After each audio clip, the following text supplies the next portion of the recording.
بسم اللہ الرحمن الرحیم۔ محترم ناظرین، السلام علیکم ورحمۃ اللہ وبرکاتہ۔ آج کے اس موقع پر آپ کی خدمت میں صدقہ فطر اور اس سے متعلق کچھ اہم باتیں پیش کی جائیں گی۔ سب سے پہلی بات تو یہ ہے کہ زکوٰۃ دو طرح کی ہے، ایک ہے زکوٰۃ مال اور دوسرا ہے زکوٰۃ نفس۔ زکوٰۃ مال کا مطلب یہ ہے کہ جو مالوں کی زکوٰۃ رئیس اور مالدار لوگ ادا کرتے ہیں، جو صاحب نصاب ہوتے ہیں، وہ مالوں کی زکوٰۃ ادا کرتے ہیں۔ جیسا کہ مال کی زکوٰۃ کے تعلق سے تفصیلات مختلف اقساط کی شکل میں آپ کی خدمت میں رکھی گئی ہیں۔ اور ایک ہے جسے زکوٰۃ نفس کہا گیا ہے، وہ زکوٰۃ نفس جس کو صدقہ فطر بھی کہتے ہیں، وہ بھی اللہ تبارک و تعالیٰ نے مسلمانوں پر اور مسلمانوں ان لوگوں پر واجب فرمایا ہے جو صاحب نصاب ہیں۔ لیکن زکوٰۃ کا جو صاحب نصاب ہے اور صدقہ فطر کا جو صاحب نصاب ہے، اس میں تھوڑا سا فرق ہے۔ زکوٰۃ کے لیے مال نامی یعنی ثمن، سونا چاندی، روپیہ پیسہ یا مال تجارت ہی ہو تو زکوٰۃ فرض ہے۔ لیکن اگر ضرورت سے زائد دوسری اشیاء ہیں، دوسرا مال ہے جو تجارت کے لیے نہیں ہے یا سونا چاندی نہیں ہے، تو زکوٰۃ فرض نہیں ہوتی۔ لیکن صدقہ فطر ویسے افراد پر بھی واجب ہوتا ہے جن کے پاس ضرورت سے زائد مال ہے جو کہ ثمن نہیں ہے، اور وہ اتنا زیادہ ہے کہ جو نصاب کے برابر پہنچتا ہے، تو ویسے آدمیوں پر بھی صدقہ فطر واجب کیا گیا ہے۔ صدقہ فطر جس کو زکوٰۃ فطر بھی کہتے ہیں، اس کی یہ حکمت بیان کی گئی ہے کہ رمضان المبارک میں روزوں کے اندر کچھ اگر ہم سے کوتاہی سرزد ہوئی، کبھی زبان سے کچھ جھوٹ موٹ الفاظ نکل گئے، کبھی کچھ چھوٹی موٹی ایسی باتیں سرزد ہو گئیں جو روزے میں نہیں ہونی چاہیے تھی، تو اللہ تبارک و تعالیٰ صدقہ فطر ادا کرنے کی بدولت ایسے چھوٹی موٹی باتوں کو معاف فرمائے گا اور ان سب کا کفارہ فرما دے گا۔ یہ صدقہ فطر کی سب سے بڑی حکمت ہے۔ دوسری اہم حکمت یہ بھی ہے کہ اللہ تبارک و تعالیٰ نے جب رمضان المبارک میں ہمارے لیے روزے کا حکم فرمایا، تو ہم نے اللہ تبارک و تعالیٰ کے حکم کو پورا کرنے کے خاطر اور پورا کرنے کے مقصد سے روزے رکھے۔ اس میں بھی ہمارے لیے نہایت خوشی اور مسرت والی بات ہے کہ رمضان جیسا مبارک مہینہ ہم کو عطا کیا گیا۔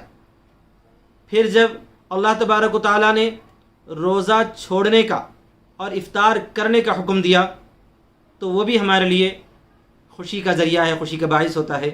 لہذا اس خوشی میں ہم صدقہ ادا کر کے اللہ تبارک و تعالیٰ کو اور راضی کرتے ہیں۔ یہ بھی ایک اہم حکمت ہے۔ اسی کے ساتھ ساتھ چونکہ عید الفطر جو رمضان المبارک کے فوراً بعد آتی ہے، اس فطر کے دن کو، یعنی فطر کا مطلب ہے روزہ نہ رکھنا، تو روزہ نہ رکھنے والے اس دن میں ہم کو عید منانے کی ہدایت کی گئی ہے۔ تو عید خوشیوں کے ذریعے ہوتی ہے، اور اس خوشی میں ایسے لوگوں کو بھی ساتھ میں شریک رکھنا ہے جو محتاج ہیں، فقیر ہیں، ضرورت مند ہیں۔ ایسے لوگوں کو بھی ہم اپنی خوشیوں میں شریک کرنا چاہتے ہیں۔ اس مقصد کے لیے بھی صدقہ فطر مقرر فرمایا گیا ہے۔ ساتھ ساتھ یہ بھی مقصد ہے کہ ان فقراء کا عید کا جو ہے نقصان نہ ہو، یا وہ لوگ بھی عید کی کچھ نہ کچھ خوشیاں حاصل کر سکیں۔ اس مقصد کے لیے بھی صدقہ فطر اگر ہم ادا کر دیں تو ان کے لیے خوشی کا ذریعہ بھی ہوگا۔ تو یہ چند حکمتیں ہیں جو صدقہ فطر کے مقرر کرنے کی وجہ سے پائی گئی۔ صدقہ فطر کا حکم کیا ہے؟ ابھی عرض کیا گیا، صدقہ فطر ہر اس مسلمان پر ضروری ہے، واجب ہے جو صاحب نصاب بھی ہو یا اس کے پاس ایسا نصاب موجود ہو جو مال نامی کا نہیں ہے۔ یعنی یہ کہ زکوٰۃ والا نصاب نہیں ہے، لیکن ضرورت سے زائد اتنا مال ہے کہ وہ صدقہ فطر، ضرورت سے زائد اتنا مال ہے کہ جو نصاب تک پہنچتا ہے تو اس پر صدقہ فطر واجب ہے۔ صدقہ فطر وہ کن کن کی طرف سے ادا کریں؟ خود اپنی جانب سے ادا کریں، اپنے گھر والوں کی طرف سے ادا کریں، اپنے بچوں کی طرف سے بھی ادا کریں۔ ساتھ میں ایک بات یہ بھی میں عرض کرنا چاہتا ہوں کہ صدقہ فطر تو رئیس اور مالدار آدمی پر یا صاحب نصاب آدمی پر واجب ہے، لیکن صدقہ فطر ہر اس شخص کو بھی اگر ادا کرنے کا موقع ملے جو صاحب نصاب تو نہیں ہے لیکن اس کی اپنی ضروریات روزمرہ کی پوری ہوتی ہیں، محنت کرتا ہے، مزدوری کرتا ہے، لیکن اپنی ضروریات کی کفالت کر لیتا ہے، کوئی ضرورت سے زیادہ اس کے پاس مال موجود نہیں ہے، لیکن وہ بھی اگر صدقہ فطر ادا کر دے تو یہ اس کے لیے بہت زیادہ بہتر ہے اور قابل ثواب ہے۔ ساتھ میں ایک اہم چیز یہ بھی عرض کرنی ضروری ہے کہ صدقہ فطر کی مقدار کیا ہے، صدقہ فطر کا وقت کیا ہے۔ صدقہ فطر کا اصل وقت تو ہے عید کی صبح، عید گاہ کو جانے سے پہلے پہلے صدقہ فطر ادا کر دینا صاحب نصاب لوگوں پر واجب ہے، اور عام لوگ بھی جن پر واجب نہ ہو ادا کر دے تو بہتر ہے۔ اس سے پہلے بھی ادا کیا جا سکتا ہے، رمضان المبارک کے شروع ہونے کے بعد سے کبھی بھی ادا کیا جا سکتا ہے۔ افضل وقت جو ہے رمضان کا آخری حصہ ہے، یا عید گاہ کو جانے سے پہلے پہلے عید کے دن ہے۔ ہر اس آدمی پر صدقہ فطر ہے جو عید کی صبح ہونے سے پہلے پہلے دنیا کے اندر موجود ہو، یعنی جو بچہ آج عید کی رات کو بھی پیدا ہوا ہے اس کی جانب سے بھی اس کے والد کو صدقہ فطر اس کا والد ادا کر دینا چاہیے۔ صدقہ فطر کی مقدار کیا ہے؟ صدقہ فطر کی مقدار سے متعلق قدیم جو پیمانہ تھا جسے جو ہے صاع کہتے ہیں، رسول اکرم صلی اللہ علیہ وسلم کے زمانے میں صاع کی جو مقدار ہے آج کل کے اعتبار سے ایک صاع 3.5 کلو کا ہوتا ہے۔ رسول اکرم صلی اللہ علیہ وسلم کی احادیث مبارکہ سے یہ بات ثابت ہے کہ اگر گیہوں سے ادا کریں تو نصف صاع، تو 3.5 کلو کا آدھا کتنا ہوتا ہے؟ 2.25 کلو۔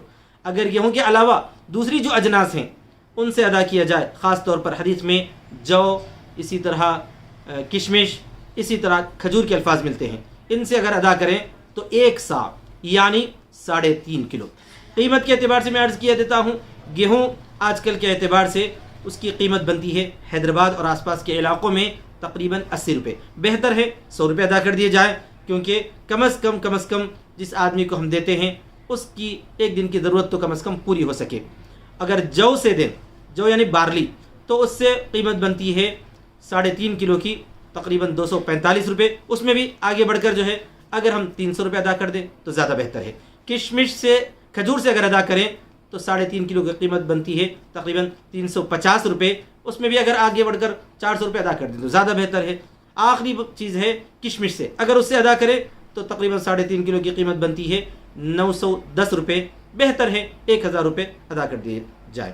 عام لوگ تو گیہوں سے ادا کر دیں، نصف صاع کی قیمت یعنی 80 روپے، بہتر ہے 100 روپے ادا کر دیں۔